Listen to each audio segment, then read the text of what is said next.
5 days to go. The exam. Another day of practice. We're listening to today the Scriabin piano concerto, which was just on the radio. I don't know about anyone else, but Scriabin's great. People need to listen to some more Scriabin. No one knows anything about him. He went to school actually with Rachmaninoff. Right, he's born a year later than Rachmaninoff. So Rachmaninoff was born in 1873, and Scriabin was born in 1874. So they studied together. But Scriabin was like, it's really interesting because you can see such a clear development through his works, like his early works. You know, he sounds like Chopin plus some more Russia. You know, just some really decent, good piano music, romantic, like this concerto. I guess this is Opus 20, yeah. But then he goes into some really weird, like he had the word that you can never say right. Oh, we're gonna listen to this. Such a good climax of concerto. And we'll resume the Scriabin talking. Wait, is it here? I don't even know what I'm talking about.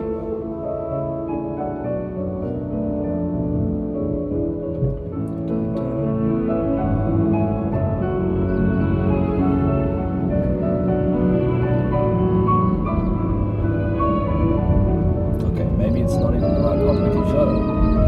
Am I hallucinating?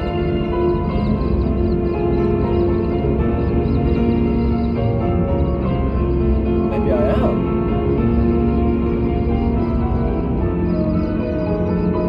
Okay. What? I think I am. So we're going to go back to talking about Scriabin for a second. He had a synesthesia. That's how you say it? I don't know. I can never say it correctly. The thing where you see colors. You know, you hear, Jesus, you hear colors, like pink chords and stuff. So he had that, and then he believed that he was like part of like this weird mystic like cult. And his last piece was the Mysterium, and it was composed for like who even knows how many choirs and orchestras. It was supposed to be performed at the bottom of the Himalayas to summon the end of the world and replacement of humans with finer beings or something. So he went really far down the wacko route. But he made some very good music along the way. He also died very early from some drug overdose. Don't quote me on that, please.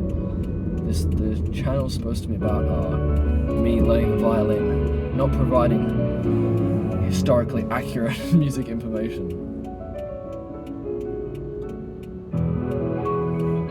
But speaking of Russia, because Scriabin was Russian, and music, Maxim Vengerov. I was watching Vengerov play the Tchaikovsky Concerto in 1993. He was 18 years old, and I was like, damn, I'm 18 years old. What am I doing? Clearly not going on an international tour with the city's orchestra to play the Tchaikovsky Concerto. God. Yeah. And it's crazy because if you look at the footage of that, I'm sure many people have seen it, right? The video where he plays. But he looks like he's like 30 at least. Like he doesn't look old, like aged, but he looks like mature. You know what I'm saying? But he's 18. And I was just like, it's crazy. Makes you think. So, the best I can do is maybe play Tchaikovsky at 19 or 20. But 18, oh, this is...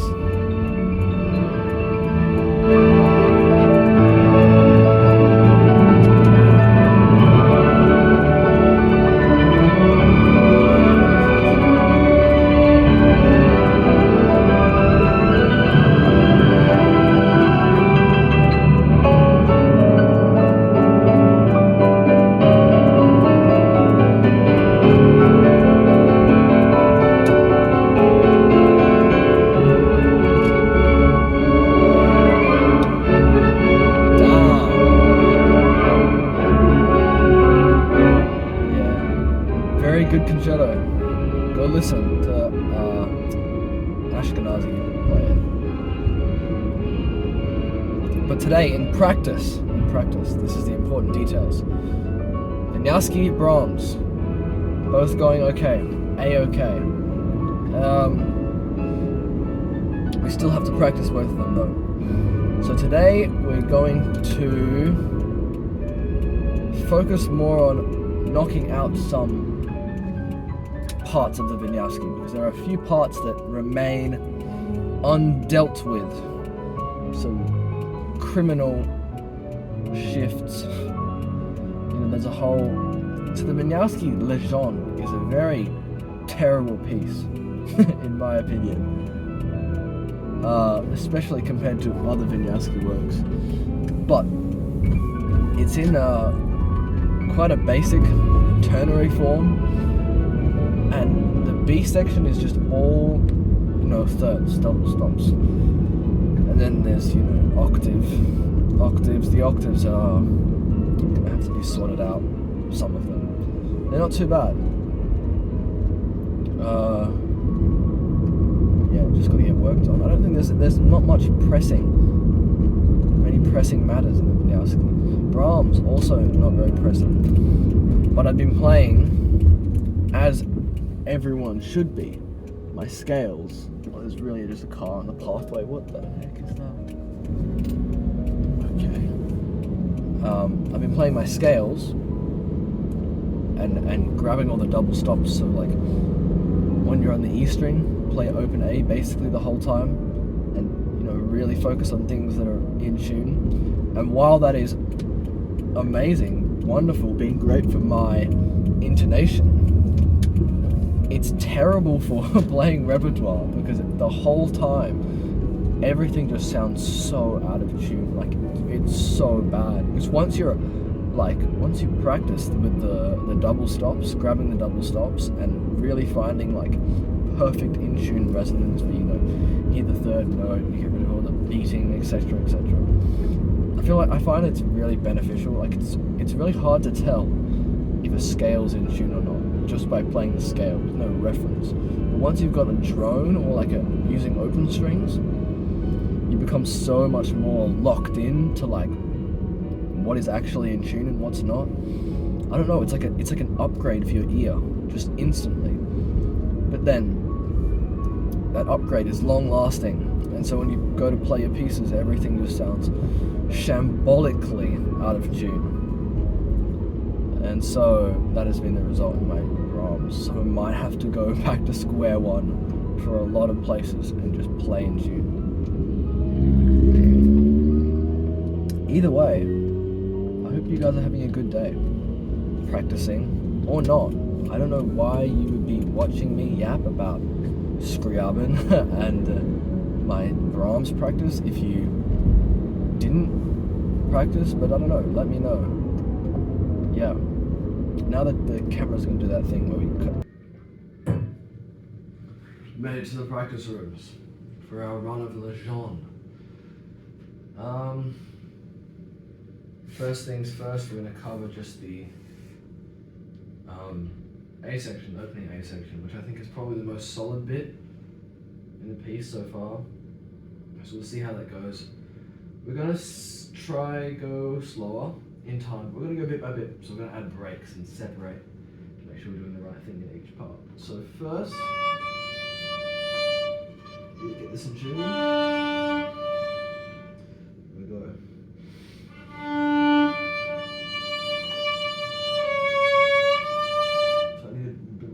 Start.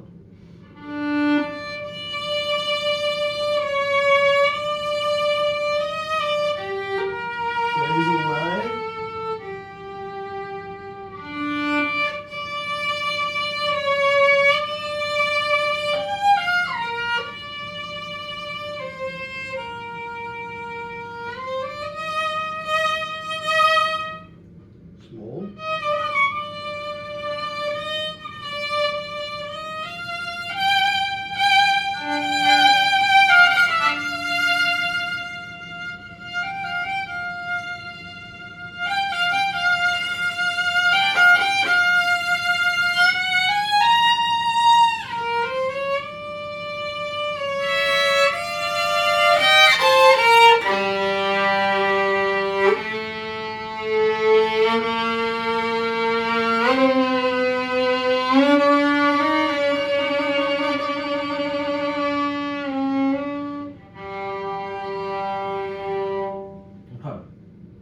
actually went alright. Yeah. Octaves, third octave was about G and the C's. I can never get those right. Never. And then this just doesn't need the portato. Just not from the start again.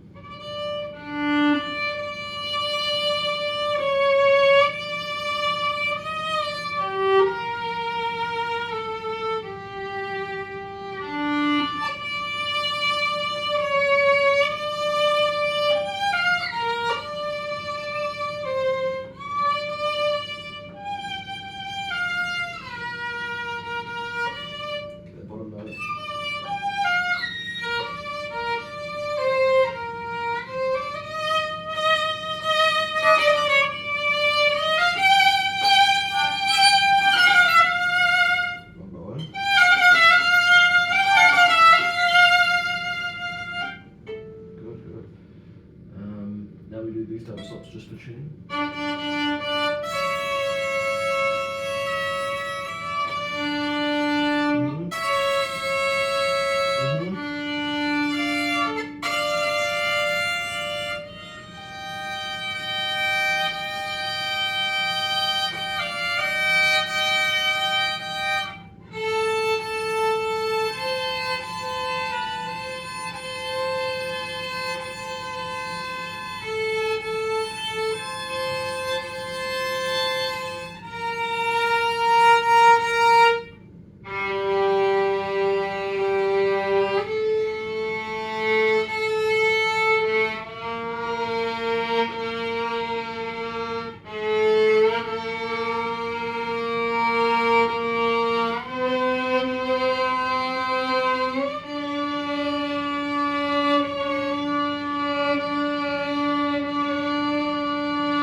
Now the theme comes back, a louder version.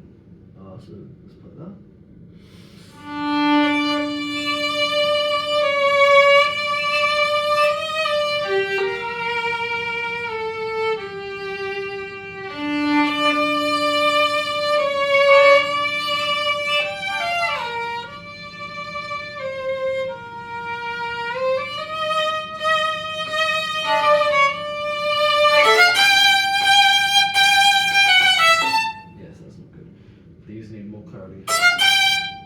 Let's go here.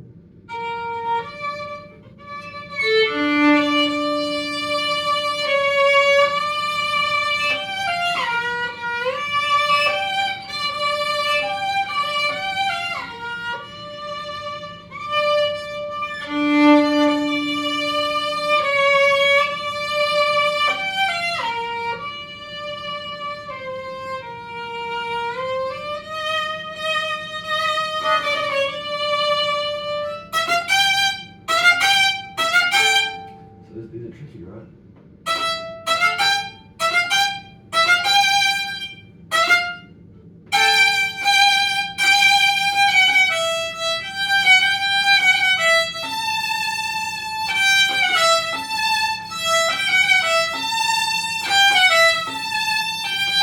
Then you have to save on this note.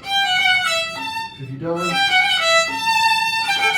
you have to try doing that. Down the bottom. No chance.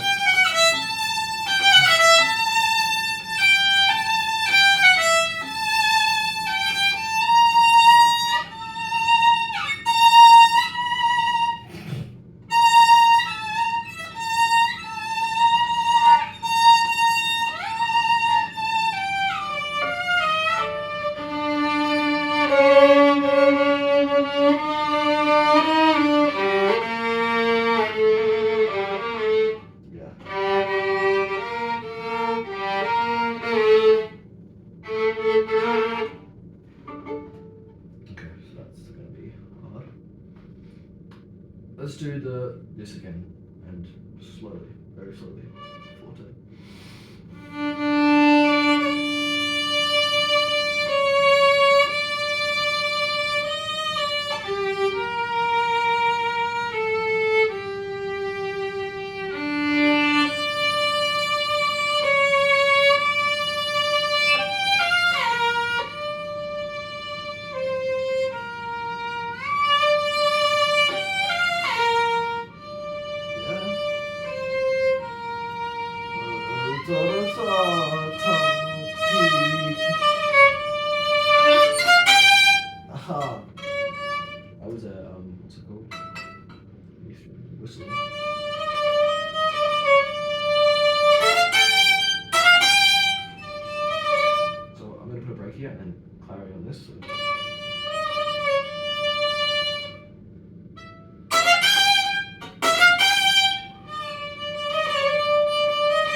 last one.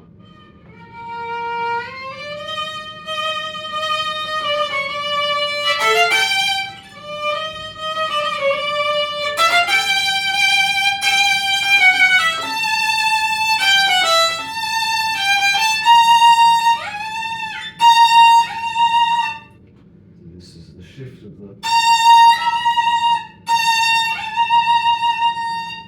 I think the secret to getting the shift is not going to be to practice it, it's going to be just like. We have to send it. We have to send it and we have to hit the slide and pray that.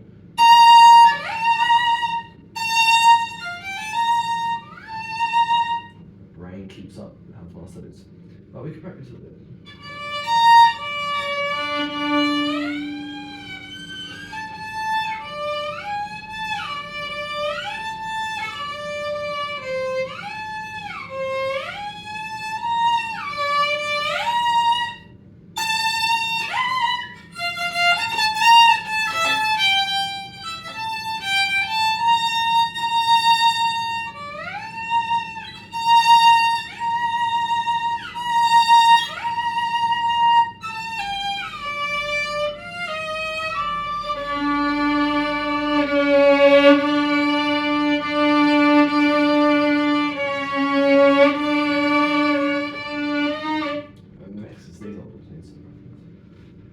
So the shift, so you get this.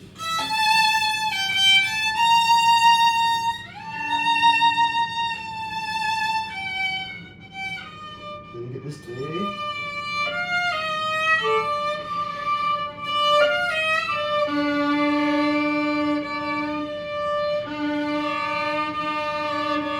Yeah, not good.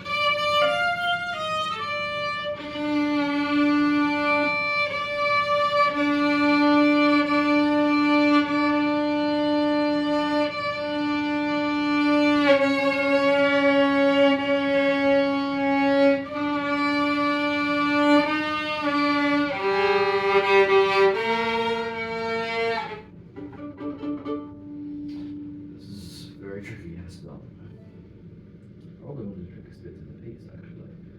I mean, that's not even that bad. Or the.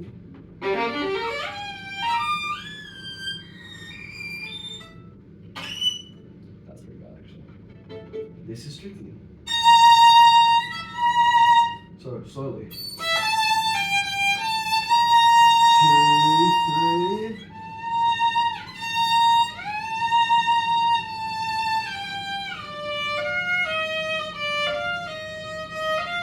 See it, see it.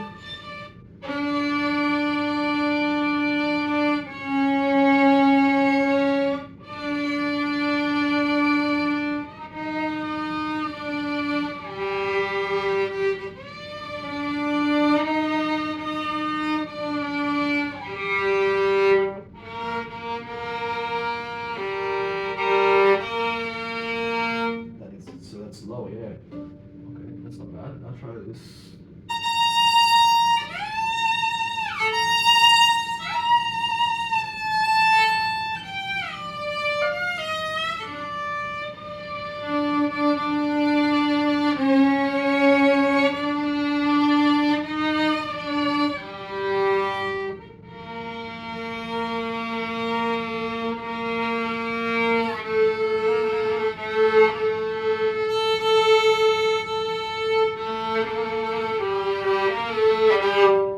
Good. So, okay, now it's better for now. Next bit we're going to do slowly is this. Gosh, I hate this bit. It's very uncomfortable because of this. Hitting a fourth finger D unison. It's very tricky because it's very hand bending. So you have to remind yourself to lean forward. I need to get the leverage on the bow and both the hands so you can actually sort of communicate. Because otherwise, if you put it like this, there's no way you're getting your hand around to where it needs to be.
now we come to the double stops. So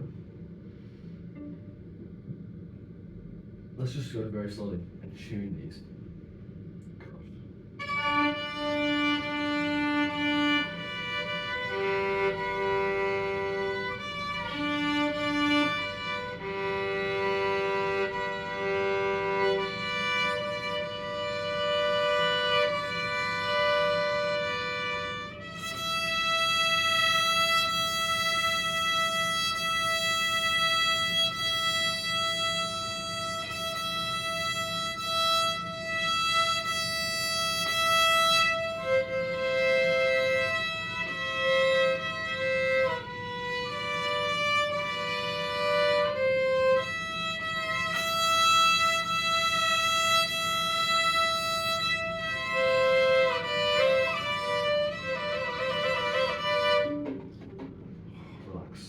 And get rid of that. It's very, you can be very quick to build up tension when you're trying to tune these double stops.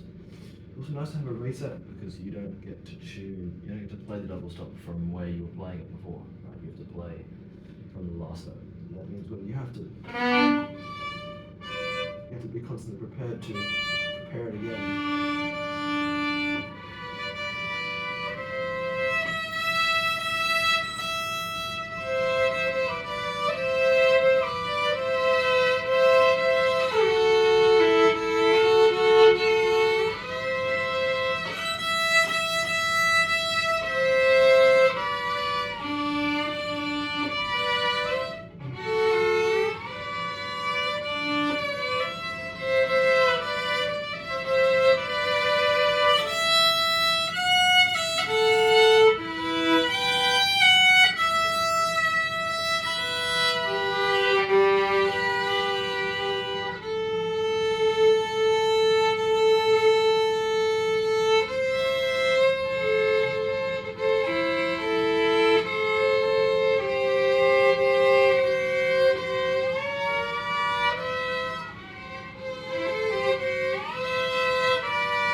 Again.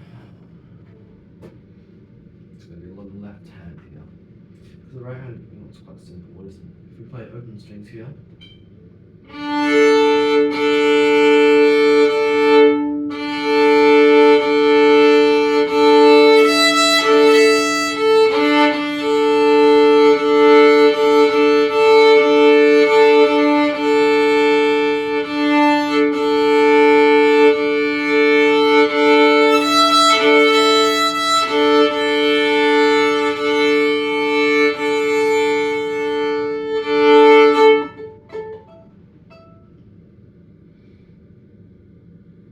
It's important that we keep the pressure the same between the strings as well. So now the double stop separately, we do it very slowly.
preparing every double stop. So we go.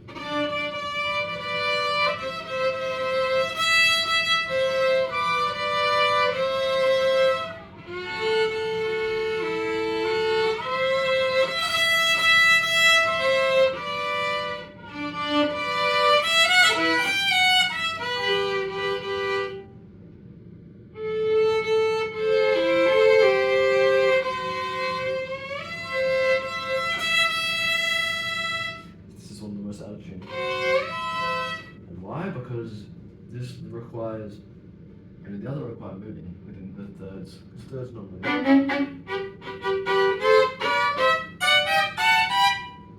The same shapes, right? But this tritone here is obviously not the same as a third. It's much smaller, so you have to shift and move out the distance.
So that's all. We'll leave the rest. We still gotta leave a bit of this. Spoilers, okay? See you tomorrow.